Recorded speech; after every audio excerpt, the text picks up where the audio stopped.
Hello बच्चों, नमस्कार। चौहानी education channel में आपका स्वागत है। बच्चों, आज हम माध्यमिक शिक्षा मंडल मध्य प्रदेश भोपाल द्वारा जारी प्रश्न बैंक कक्षा 10वीं के समस्त विषयों का परीक्षा में पूछे जाने वाले वस्तुनिष्ठ प्रश्नों को हल करेंगे, जिससे आपको परीक्षा में सफलता प्राप्त हो सकेगी। अगर आपके द्वारा चैनल को सब्सक्राइब नहीं किया गया है तो कृपया कर हमारे YouTube चैनल को सब्सक्राइब कर लाइक एवं शेयर ज़रूर कीजिए, जिससे कि आपको हमारे वीडियो की नोटिफिकेशन सबसे पहले प्राप्त हो सकेगी। और हमारे द्वारा कक्षा 10वीं के पाठ्यक्रम से संबंधित समस्त विषयों का वीडियो बनाया जा रहा है। प्रत्येक विषय के 8 से 10 वीडियो बने हुए हैं। प्ले लिस्ट में जाकर के सभी वीडियो को देख सकते हैं एवं परीक्षा में ज़बरदस्त अंक हासिल कर सकते हैं। आइए अब हम वस्तुनिष्ठ प्रश्नों को हल करेंगे। हम देखेंगे अध्याय 6 त्रिभुज के अंतर्गत प्रश्न सही विकल्प चुनिए। नंबर 1, यदि किसी त्रिभुज की एक भुजा के समांतर अन्य दो भुजाओं को भिन्न भिन्न बिंदुओं पर प्रतिच्छेद करने के लिए एक रेखा खींची जाए तो ये अन्य दो भुजाओं एक ही अनुपात में विभाजित हो जाती है। इस कथन को निम्नलिखित नाम से जाना जाता है। कौन कौन से नाम है देखिए आप। नंबर ए, आधारभूत अनुपातिकता प्रमेय। बी, पाइथागोरस प्रमेय। सी, RHS प्रमेय। डी, इनमें से कोई नहीं। तो इसका सही आंसर है जाएगा ए, आधारभूत अनुपातिकता प्रमेय। इसके बाद प्रश्न दूसरा देखेंगे हम। त्रिभुज ABC में AB बराबर 6√3 सेंटीमीटर, AC बराबर 12 सेंटीमीटर और BC बराबर 3 सेंटीमीटर है, तब कोण B का मान होगा। इसमें 4 ऑप्शन दिए हुए। ए में 120 अंश, बी में 60 अंश, सी में 90 अंश और डी में 45। तो इसका सी जो है 90 अंश सही आंसर आ जाएगा। प्रश्न तीसरा देखिए। किसी त्रिभुज ABC में DE सर्वांश AB तथा CD बराबर 3 cm, AC बराबर 4 cm, BE बराबर 6 cm, तब DA होगा। 4 ऑप्शन इसमें भी दिया हुआ। ए में 7.5 सेंटीमीटर, बी में 3 सेंटीमीटर, सी में 4.5 सेंटीमीटर और डी में 6 सेंटीमीटर। तो सी इसका 4.5 सेंटीमीटर सही आंसर हो जाएगा। चौथा प्रश्न है। यदि एक त्रिभुज में किसी एक भुजा का वर्ग अन्य दो भुजाओं के वर्गों के योग के बराबर हो तो पहली भुजा का सम्मुख कोण होगा। देखिए इसमें A B C D 4 option दिया हुआ है। ए में 90 अंश, बी में 60 अंश, सी में 80 अंश 180 अंश और डी में 45 अंश। तो इसका ए जो है सही आंसर हो जाएगा 90 अंश। इसके बाद अगला प्रश्न है 5, किसी त्रिभुज ABC में DE है। ADX DB बराबर कोष्टक में x - 2 कोष्टक बंद, AE बराबर कोष्टक में x - 2 कोष्टक बंद तथा BEC बराबर कोष्टक में x - 1 कोष्टक बंद, तब x का मान होगा। इसमें 4 ऑप्शन दिए A B C। ए में 5, बी में 4, सी में 3, डी में 2। तो बी इसका सही आंसर 4 आ जाएगा। इसके बाद अगला प्रश्न है। दो समरूप त्रिभुजों के भुजाओं का अनुपात 4.9 है तो त्रिभुज के क्षेत्रफलों का अनुपात क्या होगा। इसमें भी देखिए आप अनुपात में दिया हुआ है। तो ए बी सी और डी ये 4 ऑप्शन दिया है। तो डी इसका ऑप्शन जो है 16:81 ये सही है। इसके बाद अगला प्रश्न है। पाइथागोरस का प्रमेय भारत में निम्न गणितज्ञ द्वारा दिया गया है। तो पाइथागोरस का जो प्रमेय है वो किसके द्वारा दिया गया है। यहाँ पर ऑप्शन दिया हुआ है आर्यभट्ट, बी में श्रीधराचार्य, सी में ब्रह्मगुप्त और डी में बौद्धयान। तो इसमें डी जो है बौद्धयान ये सही है। इसके बाद अगला प्रश्न है 8वां। सभी वर्ग होते हैं कैसे होते हैं देखिए। ए में समान, बी में समरूप, सी में सर्वागसम और डी में उपयुक्त सभी। तो बी इसका समरूप होते हैं। अब इसके बाद 9वां प्रश्न है। एक आदमी पूर्व की ओर 12 किलोमीटर चलता है, फिर वह उत्तर की ओर 9 मीटर चलता है और अब वह प्रारंभिक बिंदु से कितनी दूरी पर होगा। इसके लिए भी 4 ऑप्शन दिया है ए बी सी डी। तो इसका सी ऑप्शन 15 मीटर ये सही है। अगला प्रश्न है। निम्न में से कौन सा समकोण त्रिभुज है यदि भुजाओं की लंबाई निम्न है तो इसमें 4 ऑप्शन दिए हुए हैं। तो इसमें हम भुजाओं की लंबाई देखेंगे। बी सही आंसर है 6, 8 और 10 इस प्रकार से हम प्रश्नों को हल कर लेंगे। इसके बाद देखेंगे प्रश्न 11, दो समरूप त्रिभुजों के क्षेत्रफल क्रमशः 9 सेंटीमीटर का वर्ग और 16 सेंटीमीटर का वर्ग है तो उसकी भुजाओं का अनुपात है। अब इसमें अनुपात दिया हुआ है ए बी सी डी में, तो ए जो है ऑप्शन इसका 3:4, ये सही आंसर है। इसके बाद देखिए प्रश्न 12 है, त्रिभुज ए बी सी एक समद्विबाहु समकोण त्रिभुज है जहाँ ए बी बराबर 4√2 सेंटीमीटर और कोण बी बराबर 90 अंश है तो उनके कर्ण की लंबाई क्या होगी। यहाँ पर दिया हुआ है 4 ए बी सी डी 4 ऑप्शनों में, तो बी ऑप्शन इसका 8 सेंटीमीटर, ये सही है। इसके बाद अगला प्रश्न है, किसी समद्विबाहु त्रिभुज में यदि ए डी का कोण समभुज बी सी हो तो यहाँ पर हो तो क्या होगा, 4 ऑप्शन में से ए बी सी है तो सी इसका सही है। 3 ए बी का वर्ग बराबर 4 ए डी का वर्ग, ये सही आंसर है। इसके बाद अगला प्रश्न है, समरूपता के लिए आवश्यक प्रतिबंध है कौन सा है। देखिए आप, ए में कोण कोण समरूपता, बी में कोण कोण समरूपता और सी में कोण भुजा कोण समरूपता, तो डी में उपयुक्त सभी, तो डी इसका सही आंसर उपयुक्त सभी होता है।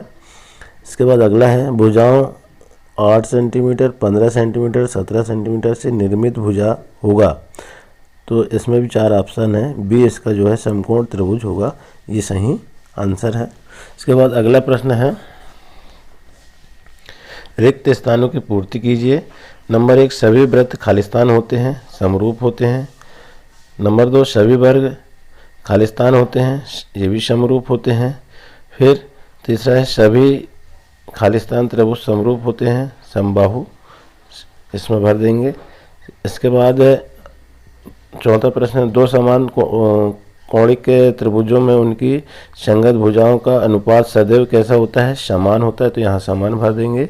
पांचवा प्रश्न, यदि एक रेखा किसी त्रिभुज की दो भुजाओं को एक ही अनुपात में विभाजित करे तो वह तीसरी भुजा के खालिस्तान के बराबर होती है, कैसे होती है, समानांतर होती है। अगला है, समरूप त्रिभुज की संगत भुजाएं खालिस्तान होती है, समानुपातिक होती है, समानुपातिक भर देंगे। सातवां है, समरूप त्रिभुज के संगत कोण कैसे होते हैं, बराबर होते हैं, तो यहाँ बराबर भर देंगे।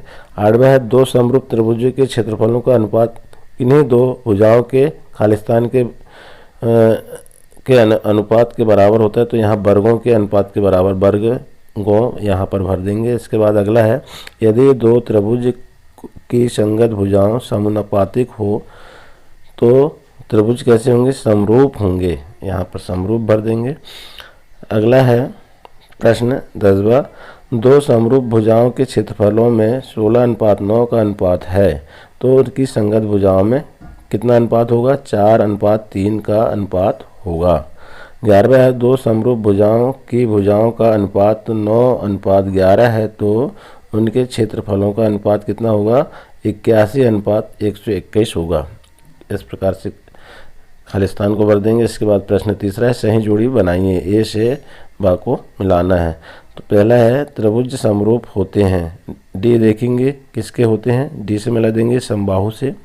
फिर है दूसरा, आधारभूत अनुपातिकता प्रमेय, ए से मिला देंगे थेल्स प्रमेय। फिर अगला है, सभी वर्ग होते हैं, इसको हम बी से मिला देंगे समरूप। फिर चौथा है, पाइथागोरस प्रमेय, इसको सी से मिला देंगे कर्ण बराबर कर्ण का वर्ग बराबर आधार का वर्ग धन लंब का वर्ग, इससे मिला देंगे। अगला है, त्रिभुज की माध्यिकाएं कैसी होती है, एफ से मिला देंगे संगामी होती है। फिर अगला है 6वां, समरूप त्रिभुज की संगत भुजाएं कैसी होती है, ई से मिला देंगे अनुपातिक होती है। इस प्रकार सही जोड़ी हमारी तैयार हो जाती है। इसके बाद देखेंगे प्रश्न चौथा, एक शब्द एक वाक्य में उत्तर दीजिए। क्या सभी समद्विबाहु त्रिभुज समरूप होते हैं, नहीं लिख देंगे इसमें। दूसरा है, क्या सभी वर्ग समरूप होते हैं, हाँ लिख देंगे। तीसरा है, थेल्स प्रमेय का कथन लिखिए। अब थेल्स प्रमेय का कथन के लिए हमें यहाँ पर देखना है कि यदि किसी त्रिभुज की एक भुजा के समानांतर अन्य दो भुजाओं को भिन्न भिन्न बिंदुओं पर प्रतिच्छेद करने के लिए एक रेखा खींची जाए तो ये अन्य दो भुजाएं एक ही अनुपात में विभाजित हो जाती है। इस प्रकार से इसके उत्तर को लिख देंगे। अगला है पाइथागोरस प्रमेय का कथन क्या है। अब क्या कथन है इसके लिए भी हम देखें तो एक समकोण त्रिभुज में कर्ण का वर्ग शीर्ष दो भुजाओं के वर्गों के योग के बराबर होता है, ये हम लिख देंगे। अगला प्रश्न है क्या भुजाएं 6 सेंटीमीटर 8 सेंटीमीटर एवं 10 सेंटीमीटर से निर्मित त्रिभुज समकोण त्रिभुज होगा, तो हाँ लिख देंगे यहाँ पर। फिर छठवा है एक आदमी 10 मीटर पूर्व की ओर और उसके पश्चात 24 मीटर उत्तर की ओर जाता है तो उसकी प्रारंभिक बिंदु से दूरी क्या होगी, तो क्या होगी यहाँ पर 26 मीटर होगी, यहाँ 26 मीटर लिख देंगे। प्रश्न 7वां है यदि कोई दो समरूप त्रिभुजों की माध्यिकाओं का अनुपात 4:5 है तो उनके क्षेत्रफलों का अनुपात क्या होगा, तो यहाँ पर क्या होगा 16:25 होगा, तो यहाँ हम ऐसा लिख देंगे। अगला प्रश्न है समकोण त्रिभुज की सबसे बड़ी भुजा को क्या कहते हैं, तो 8 कर्ण कहते हैं, 8 कर्ण यहाँ पर लिख देंगे। इस प्रकार हमारे एक वाक्य वाले उत्तर प्रश्न हो जाते हैं। इसके बाद प्रश्न 5वां है सत्य असत्य लिखिए। पहला प्रश्न देखिए दो त्रिभुजों में संगत कोण बराबर हो तो उसकी संगत भुजाएं एक ही अनुपात में समानुपाती होती है और इसलिए ये त्रिभुज के समरूप होते हैं, ये सत्य है। अगला है दूसरा यदि एक त्रिभुज के दो कोण एक अन्य त्रिभुज के क्रमशः दो कोणों के बराबर हो तो त्रिभुज समरूप होते हैं, ये भी सत्य है। तीसरा प्रश्न है एक समकोण त्रिभुज में कर्ण का वर्ग शेष दो भुजाओं के वर्गों के अंतर के बराबर होता है, ये भी असत्य है। चौथा यदि किसी त्रिभुज की एक भुजा का वर्ग अन्य दो भुजाओं के वर्गों के योग के बराबर हो तो पहली भुजा का सम्मुख कोण होता है, ये सत्य है। अगला है यदि दो त्रिभुज समकोणिक हो तो त्रिभुज समरूप होते हैं, ये सत्य है। छठवां है यदि त्रिभुजों की संगत भुजाएं अनुपातिक हो तो वे त्रिभुज समरूप नहीं होते, ये असत्य है। अगला प्रश्न है समकोण त्रिभुज में कर्ण सबसे बड़ी भुजा होती है, ये सत्य है। 8वां प्रश्न देखें समकोण त्रिभुज में कर्ण का वर्ग त्रिभुज की किसी एक भुजा के वर्ग के बराबर होता है, ये असत्य है। 9वां प्रश्न देखें दो त्रिभुजों में संगत भुजाएं एक ही अनुपात में हो तो उनके संगत कोण बराबर होते हैं, ये सत्य है। अगला है त्रिभुज का क्षेत्रफल बराबर 1/2 गुणित आधार गुणित ऊंचाई होती है, ये सत्य है। अगला है दो समरूप आकृतियों अनिवार्यतः सर्वागसम होते हैं, ये असत्य है। 12वां प्रश्न है दो सर्वागसम त्रिभुज की आकृतियां सदैव समान समरूप होती है, सत्य है। तीसरा है दो समरूप त्रिभुज के कोण अनुपातिक होते हैं, यह सत्य है। अगला प्रश्न है दो समरूप त्रिभुज के परिमाप आपस में बराबर होते हैं, ये भी असत्य है। इस प्रकार से हमारे सत्य असत्य से लेकर के वस्तुनिष्ठ एक एक अंक वाले जो है तैयार हो जाते हैं। आशा है बच्चों आपको वीडियो पसंद आया होगा। इसी तरह आने वाले अध्याय को कंप्लीट करने के लिए चैनल में बने रहें। धन्यवाद।